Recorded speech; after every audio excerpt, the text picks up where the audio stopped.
जिस तरह से अप्रोच टूवर्ड्स क्रिकेट है हमारे बैट्समैन की, अब आज भी मैं देख रहा था रिजवान साहब ने यह कहा कि 280 अगर हो जाता तो उसको डिफेंड कर लेते, यानी कि एम अगर 280 है आमिर सुहेल साहब, तो फिर इसका मतलब यह है कि 240 पे ही फिनिश करेंगे ना। जिस तरह इंग्लैंड ने आकर अप्रोच चेंज की, बेसबॉल शुरू हो गई, टेस्ट क्रिकेट में उनके एवरेजेस ऊपर चले गए। आपको लगता है कि हमें अप्रोच चेंज करने की जरूरत है या करंट टैलेंट केपेबल ही नहीं है तेज खेलने के लिए? देखिए, आपको एटीट्यूड आता है जब आपकी टेक्निक बहुत तगड़ी हो, हार्मेटिकली टाइट आपकी टेक्निक होगी तो फिर आपको एटीट्यूड भी आएगा, अप्रोच भी आपकी ठीक होगी। हमारा एम्फेसिस तो है ही नहीं ना, टेक्निक तो it's out of the window. जब तक आप क्रिकेट की जो नुआंसेस हैं, bowling, batting, fielding, wicket keeping, ये सबको सही तरह से एब्जॉर्ब नहीं करेंगे और उसको एम्फसाइज नहीं करेंगे, और आपकी क्रिकेट का आगे बढ़ना बड़ा मुश्किल काम है। और बिलीव मी, जिस तरह मिर्जा साहब ने कहा, टैलेंट है लेकिन चैनलाइज नहीं है। मुझे रोज मैसेजेस आते हैं, जी मेरी ये परफॉर्मेंस है और मेरे पास सिफारिश नहीं है, मैं गरीब बंदा, मुझे मेरे पीछे कोई आने वाला नहीं है, मुझे सिलेक्ट नहीं करते। सारा कुछ है, टैलेंट है, चैनलाइज करने की जरूरत है, ट्रांसपेरेंसी लेके आने की जरूरत है, क्राइटेरिया सेट करने की जरूरत है, तब जाके आप अच्छे की उम्मीद कर सकते हैं, वरना आप और मैं फातिहा पढ़ लेते हैं। आमिर साहब, लेकिन रिजवान का यानी कि एज अ कैप्टन ये कहना, जिस तरह मिर्जा साहब बता रहे हैं कि टीम मुझे मर्जी की नहीं मिली, ये इनडायरेक्टली कहलवाना लोगों से, ये फेयर है रिस्पॉन्सिबिलिटी ना लेना? चूंकि अगर उनको टीम मर्जी की नहीं मिली, प्रोटेस्ट करना चाहिए था। फिर nobody can shy away from the responsibility. It's a team game. ये तो क्रिकेट है, इट्स अ टीम गेम। और जब आप बात करते हैं सिलेक्शन कमेटी, कोच, कप्तान, ये सारे अग्री होते हैं तो टीम आगे जाएगी ना। अगर कोई डिसएग्रीमेंट था तो उसका सलूशन उन्होंने अंदर बैठ के निकाला होगा ना। अगर इन्होंने नहीं निकाला और अगर बैड टेस्ट डेवलप था तो फिर पहले कह देते हैं ना कि I am not comfortable with this team. और फिर जब चेयरमैन पाकिस्तान क्रिकेट बोर्ड ने कहा कि आप नजरसानी करें, तो फिर अगर आप एज ए कैप्टन सेटिस्फाइड नहीं थे, आप क्यों नहीं चेयरमैन के पास गए कि जी बिल्कुल आप प्लीज, आपने ये बयान दिया है तो मेक श्योर करें कि ये 2-3 लड़के जो हैं इनको टीम में होना चाहिए, तब जाके हमारा बैलेंस बढ़ेगा।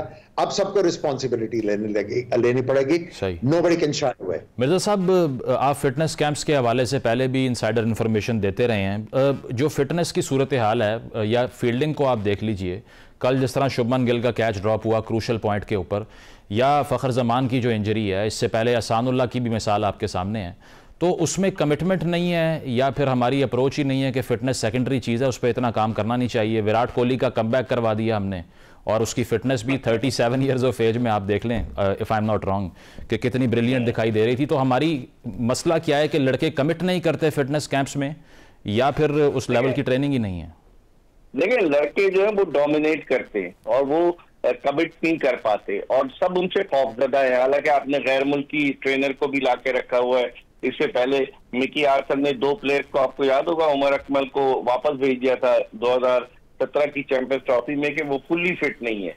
तो लड़के जो है वो, चूंकि मैंने बताया ना कि 7-8 एक तरफ है, तो वो डोमिनेट करते हैं, और फिर उनको नौकरी, गोरे को अपनी नौकरी चाहिए या पाकिस्तानी को नौकरी चाहिए, और कहता है ठीक है यार, ये फिटनेस का मसला है, ये खुद हल करें। जिससे हमें कितना नुकसान हो रहा है। आपने कोहली का जिक्र किया, मुजम्मिल, देखें उसने किस तरीके से सिंगल डबल लिए। हमारे रिजवान साहब अनफिट हो जाते हैं, कहते हैं कि some sort of drama and some, आपको याद है 2023 के वर्ल्ड कप में वो जो क्रैम्प्स आ रहे थे, क्रैम्प्स आ, तो कह रहे some sort of drama, some sort of fitness problem. तो हमारा ये माइंड सेट है, जब तक ये खत्म नहीं होगा फिटनेस में। अभी डॉक्टर सुहेल सलीम को इन्होंने पारित कर दिया, क्योंकि उन्हें एक एहसानुल्लाह फास्ट बॉलर आया था, उसके गलत जगह ऑपरेशन, बोर्ड कहता है कि उन्होंने कह दिया था, जिसकी वजह से बेचारे की कैरियर ही तबाह हो गया। और वो गालिबन अब टेप बॉल टूर्नामेंट्स खेल रहे हैं, राइट? बिल्कुल बिल्कुल, आपकी तो मालूमात हमसे भी ज्यादा है, तो शर्लक होम्स तो आप हुए। नहीं सर। अच्छा, तो मतलब फिटनेस के हवाले से भी आपको ये लगता है कि कमिटमेंट जो है वो लैक करती है? आमिर साहब, इसके अलावा एक साइकोलॉजिकली भी अगर देखा जाए, तो जिस तरह से एक बैट और बॉल का कंपटीशन दिखाई देता है, स्लेजिंग होती है, या फिर एटीट्यूड, एक आपको हॉस्टिलिटी दिखाई देती है, वो तो बिल्कुल मिसिंग होती है। कल भी बाबर जब वॉक इन कर रहे थे तो कोहली को आकर उन्होंने एम्ब्रेस किया पहले, और इसके बाद में कोई बैट एक्सचेंज कर रहा होता है, कोई सिग्नेचर मांग रहा होता है बैट के ऊपर। तो लगता नहीं है कि कंपीट करने जा रहे हैं, फैन बॉयज ज़्यादा लग रहे होते हैं? देखिए ये थोड़ा एक तो आपको कॉर्डियल होना है, आपको ऑपोजिशन का जो बड़ा प्लेयर है या जो भी है उसके साथ कॉर्डियल होना है।